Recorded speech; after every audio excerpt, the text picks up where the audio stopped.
Aos 47 a maioria das mulheres está planejando viagens de aposentadoria, ou celebrando a estabilidade de uma vida construída com esforço. Mas estava no chão frio da cozinha, recolhendo os pedaços de aliança de ouro que meu marido jogou contra a parede antes de bater a porta com força. O eco daquela porta parecia o som do meu próprio peito se partindo ao meio. Ele olhou para mim com uma frieza que eu nunca imaginei ser possível e disse que eu era apenas uma página virada no livro dele. Que o meu tempo tinha passado. Os olhares de pena dos vizinhos na manhã seguinte, veram o carro de mudança estacionado na nossa calçada em Prince Edward County, confirmavam o que todos pensavam em silêncio. Eles acabavam que a minha vida tinha chegado ao fim. Durante mais de 2 décadas, minha vida foi exemplo de dedicação e harmonia. Eu era uma fotógrafa de casamentos e paisagens local, amplamente respeitada na comunidade artística de Ontario. Meu marido, Thomas, gerenciava a parte comercial do nosso estúdio de fotografia e da pequena galeria de arte que abrimos juntos em uma charmosa propriedade histórica. Nos éramos o casal perfeito aos olhos de todos. Nossos dias eram preenchidos com o aroma de café fresco, o som das folhas de outono caindo no jardim, e o planejamento de exposições que atraem turistas de toda a província. Eu sentia orgulho profundo de cada tijolo daquele lugar, de cada moldura nas paredes.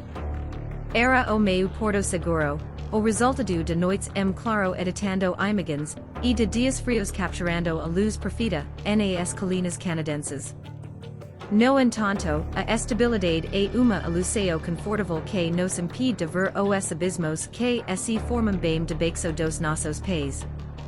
Os sinais cumprirão de forma sutil, quase imperceptível.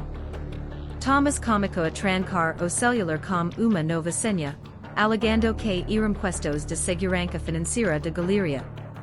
As reuniões com novos investidores em Toronto, Quebec antes duravam poucas horas, passaram a ocupar fines de semana inteiros. Quando ele voltava, o silêncio se instalava entre nós como uma parede de gelo. Ele já não elogiava as minhas novas empleadas fotográficas e criticava o meu cansaço físico, dizendo que eu estava perdendo o ritmo. Eu tentava relevar, atribuindo a distância ao estresse dos negócios. Mas a minha intuição, aquela voz baixa que muitas vezes tentamos calar por medo de resposta, sabia que a estrutura do nosso casamento estava condenada.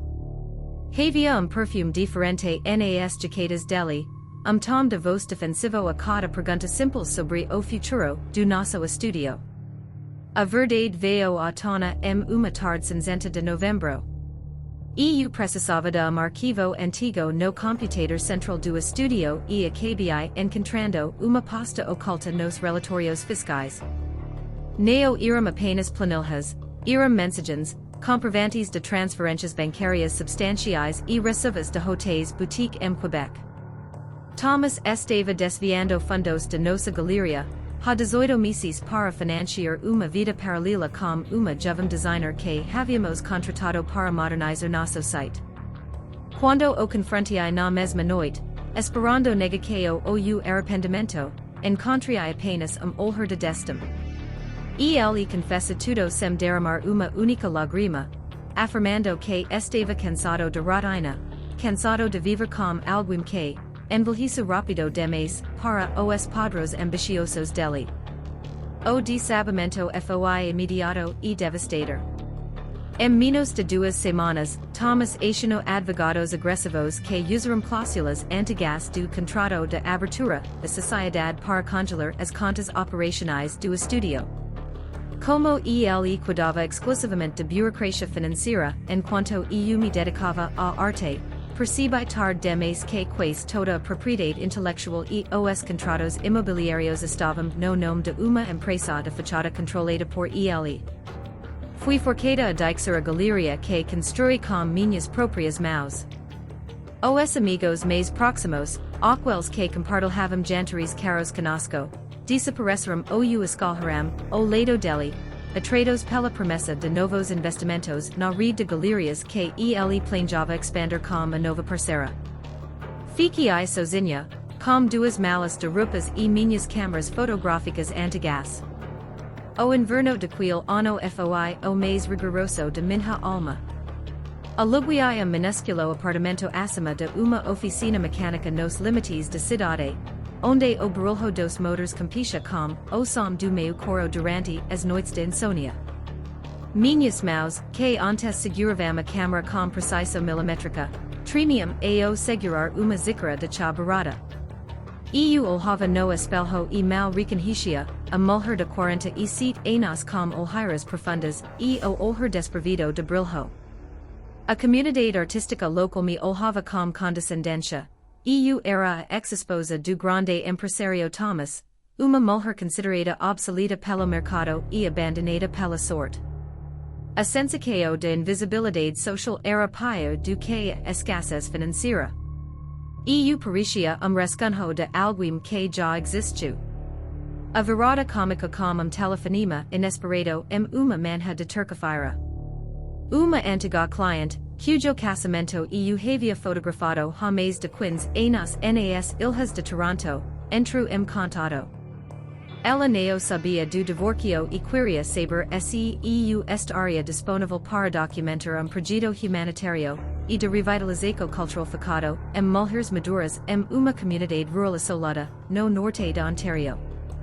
O orçamento era apertado, longe dos valores que nossa antiga galeria cobrava, mas incluía moradia temporária e total liberdade criativa.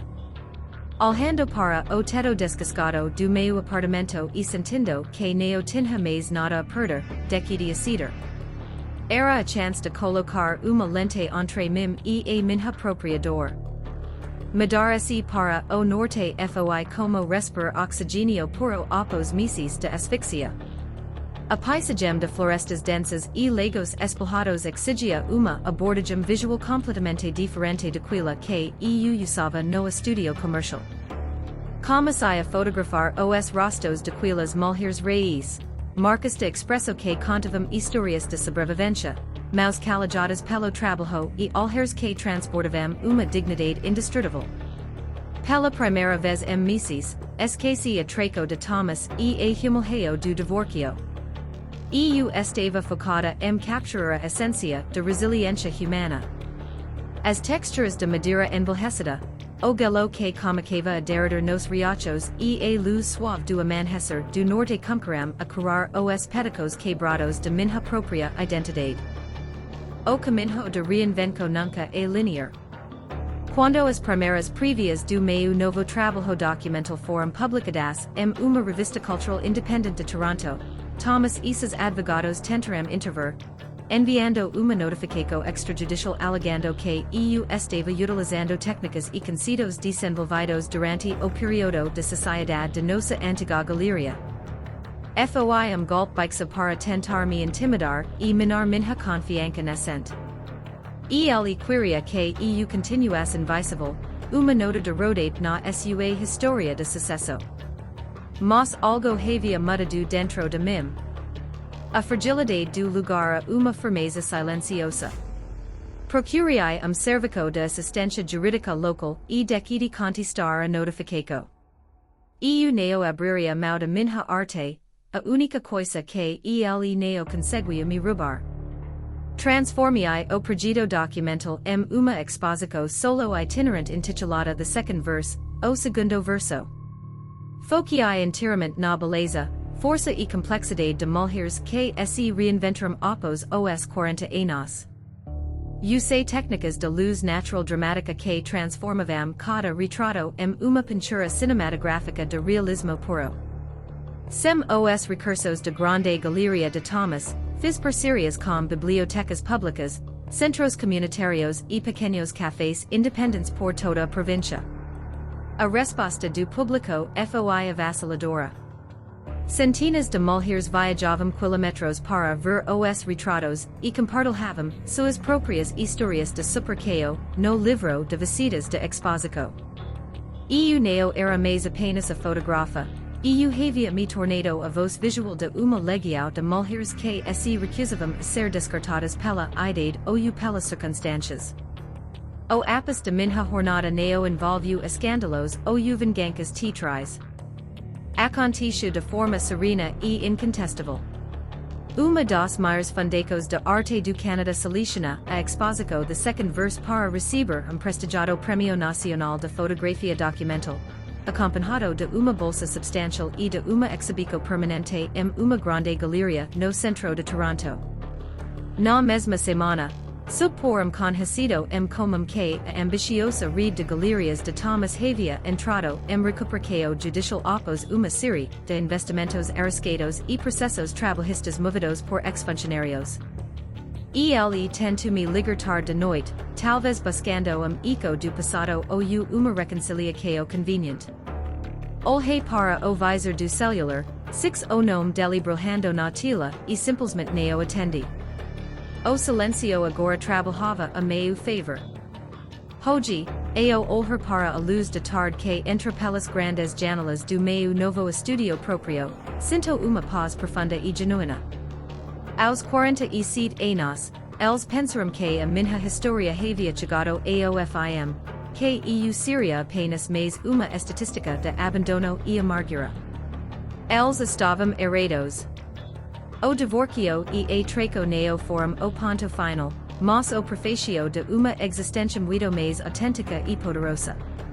Aprendi que o valor de uma mulher neo é determinado por quem decide ficar ou ir embora de sua vida, mas pela coragem que ela tem de recolher seus próprios pedaços e criar uma obra de arte inteiramente nova a partir deles.